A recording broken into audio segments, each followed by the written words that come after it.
Hello बच्चों, आज हम कक्षा 10वीं के जो चौथे पद है मनुष्यता के प्रश्न उत्तर बोलेंगे।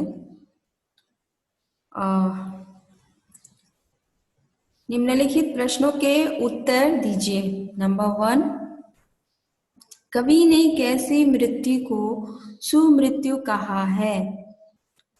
तो यहाँ कवि के अनुसार कि ये जो संसार है वो नश्वर है और जिसने यहाँ जन्म लिया है तो उसकी तो मृत्यु निश्चित है। उस मनुष्य की मृत्यु ही सुमृत्यु कही जाएगी, जिसके मरने के बाद भी लोग उसके अच्छे कार्यों को याद करें, उसके लिए आंसू बहाए, जो दूसरे लोगों की यादों में बसा रहे, जो परोपकार के कारण सम्मान्य हो। ऐसे मनुष्य की मृत्यु को कवि ने सुमृत्यु कहा है। उदार व्यक्ति की पहचान कैसे हो सकती है? उदार व्यक्ति की पहचान कैसे हो सकती है? उदार व्यक्ति की पहचान यह है कि वह इस संसार में आत्मीयता का भाव भरता है।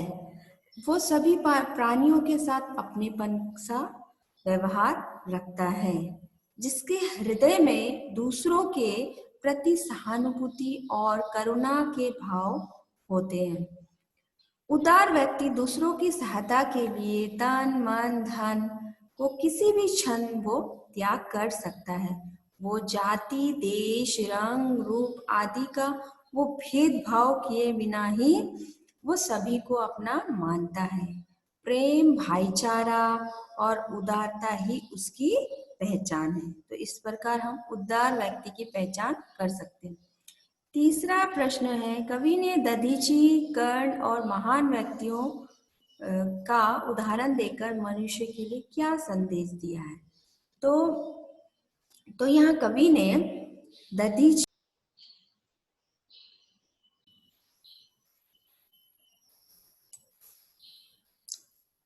तो यहाँ पर कवि ने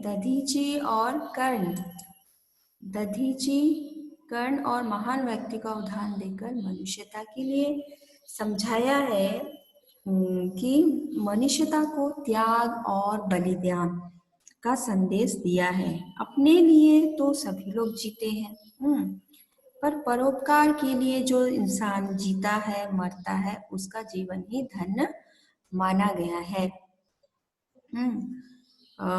पौराणिक कथाओं के अनुसार तो जो दधीची ऋषि ने देवताओं की भलाई के लिए अपने अस्थियों का त्याग कर दिया था, माने उन्होंने अपने आप को खत्म करके अपना अस्थि देवताओं के लिए दे दिया था।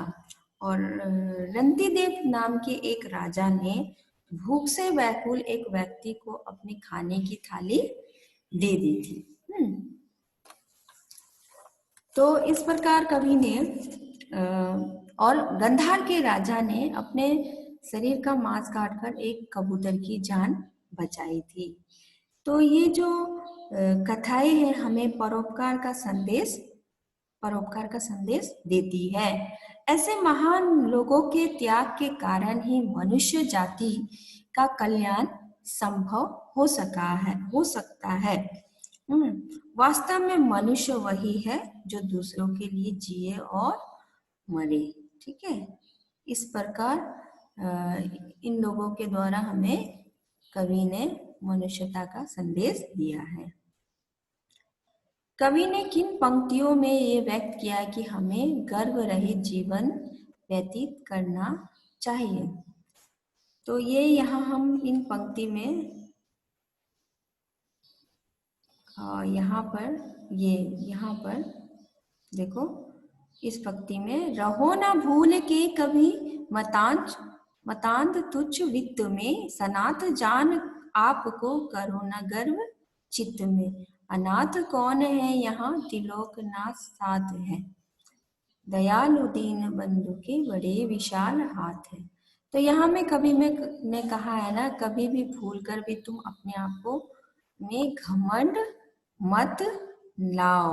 यहाँ में कोई अकेला नहीं है। अपने आप को जो अकेला समझ के वो बहादुरी करता है, वो अपने गर्व में घमंड लाता है, तो वो सोचता मैं ही मैं हूँ, नहीं, भगवान है, ईश्वर है। वो त्रिलोकनाथ जो है वो सबको देखता है, यहाँ में कोई अनाथ नहीं है, वो सबको लेकर चलता है। तो इन पंक्तियों से ये तो पता चलता है कि जहाँ कवि ने ये व्यक्त किया कि जो घमंड के साथ नहीं जीना चाहिए, घमंड रहित जीव। मनुष्य मात्र बंधु है से आप क्या समझते हैं, स्पष्ट की।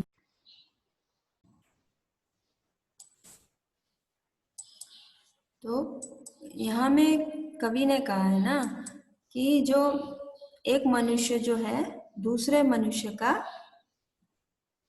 क्या है, दोस्त है, बंधु है। और हर मनुष्य में ईश्वर का वास होता है। सभी जो मनुष्य है परम पिता परमेश्वर की हम संतान है, तथा एक पिता होने के नाते हम लोग एक दूसरे के भाई के समान हैं। इसीलिए हमें छोटे बड़े, ऊंच नीच, रंग रूप, जाति के आधार पर भेदभाव नहीं करना चाहिए। हमें भेदभाव को भुलाकर रहना चाहिए, किसी का भी हमें अहित नहीं करना चाहिए, और अहित ना कर भाई के समान हम एक दूसरे की सहायता करनी चाहिए। इसीलिए कवि ने हमें यही समझाया, एक मनुष्य दूसरे मनुष्य का बंधु है। छठा प्रश्न है, कवि ने सबको एक होकर चलने की प्रेरणा क्यों दी है? तो यहाँ कवि ने सबको एक होकर चलने की प्रेरणा इसीलिए दी है क्योंकि इससे हमारा क्या होता है, आपसी जो मेल भाव है वो बढ़ता है, तथा हमारे जो सभी काम है वो सफल भी होते हैं। यदि हम सब मिलकर हमें सब एक होकर चलेंगे तो हमारे जो जीवन में आने वाली जो बाधाएं हैं, मुश्किलें हैं, उनको पर हम विजय पा सकेंगे। और सबके हित में ही सबके हित में ही हर एक का हित निहित होता है। मतलब अगर एक की अच्छाई होगा तो दूसरे की भी अच्छाई होगा। आपस में हमें एक दूसरे का सहारा बनकर चलना चाहिए, आगे बढ़ना चाहिए। प्रेम व सहानुभूति के संबंध इससे बनते हैं, तथा परस्पर शत्रुता और भिन्नता का जो भाव है वो दूर हो जाता है। यदि हम एक दूसरे का साथ देंगे तो हम प्रगति के पथ पर अग्रसर हो पाएंगे। ठीक है।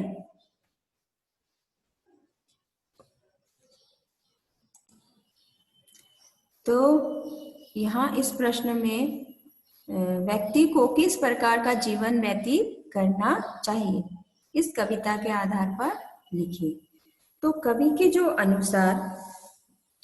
के अनुसार व्यक्ति को सदैव परोपकार करते हुए जीवन व्यतीत करना चाहिए। मनुष्य को केवल अपने लिए नहीं अपितु मानव हित को सर्वोपरि मानते हुए जीवन बिताना चाहिए। स्वयं के लिए जीवन तो सभी लोग जीते हैं। स्वयं के लिए जीवन तो जो जीता है वो तो पशु प्रवृत्ति के समान है। ये मानव का स्वभाव नहीं है। मनुष्य को अपने उदारता, त्यागशीलता जैसे गुणों को विकसित करना चाहिए। दूसरों की भलाई के लिए यदि सर्वस्व त्याग करना पड़े तो उसके लिए सदैव तत्पर रहना चाहिए। उसके लिए उसे कभी घमंड नहीं करना चाहिए। निरंतर अपने कर्म करते हुए आगे बढ़ना चाहिए। उसकी मृत्यु के पश्चात भी लोग उसके सद्गुणों को, त्याग को और बलिदान को याद करें। तो इस प्रकार कवि ने हमें इस प्रकार का जीवन व्यतीत करना चाहिए, ऐसे उन्होंने कहा है। मनुष्यता कविता के माध्यम से कवि क्या संदेश देना चाहते? तो हमने पूरा कविता पढ़ा और उस जितना क्वेश्चन आंसर किया उसी में इसका सार भी है कि मानव का जीवन एक विशिष्ट जीवन है। क्योंकि मनुष्य के मन में प्रेम, त्याग, बलिदान, परोपकार का भाव होता है। ये जानवरों के मन में नहीं होता, लेकिन ये मनुष्यों के मन में होता है। अपने से पहले दूसरों की हमें चिंता करते हुए अपनी शक्ति, अपनी वैचारिक शक्ति का सदुपयोग हमें मानव का कर्तव्य है। तो प्रस्तुत कविता के माध्यम से कवि ने मानवीय एकता, सहानुभूति, सद्भाव, उदारता, करुणा का संदेश देना चाहा है। वह कवि चाहता है कि मनुष्य समस्त संसार में अपनत्व का अनुभव करे। तो यहाँ पे कवि चाहता है कि जो मनुष्य है पूरे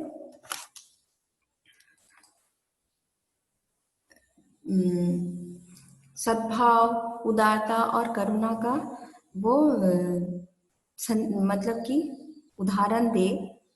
वो चाहता है कि ये जो कवि चाहता है कि जो मनुष्य समस्त संसार में अपनत्व का अनुभव करे, वो दीन दुखियों, जरूरतमंदों के लिए बड़े से बड़े त्याग उसे अगर करना पड़े तो वो उसके लिए वो हमेशा तैयार रहे।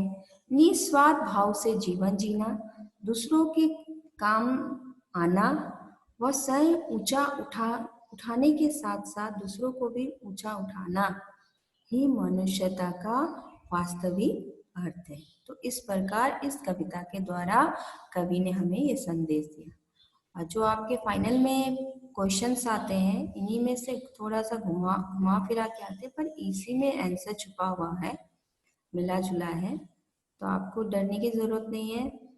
आप अगर इनको ही अच्छे से याद कर लेंगे तो आप कहीं से भी प्रश्न आए आप और कविता का सार पूरा अच्छे से जान लेंगे तो कहीं से भी प्रश्न आए तो आप उत्तर दे सकते हैं। ठीक है, और कुछ भी डाउट हो तो आप मुझे प्रश्न करके पूछ सकते हैं। ठीक है, व्हाट्सएप में।